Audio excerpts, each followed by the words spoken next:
Ну, а вопросы после. Я думаю, мы определимся так, что устроим небольшой брифинг. Два слова. Значит, я надеюсь, и все присутствующие, и работники СМИ заинтересуются еще больше и больше вот той программой, в ту программу, в которую мы сейчас включаемся, все совместно. Я без всякого пафоса скажу, что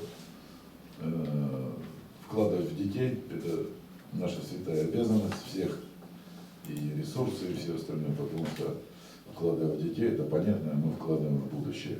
И я глубоко убежден, когда вот есть понимание, все, что требуется от каждой из сторон в данном проекте, просто приложить силы, кто-то свои знания, а кто-то ресурсы.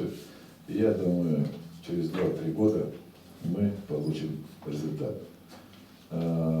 Прежде всего, это, конечно, увеличение количества занимающихся детей.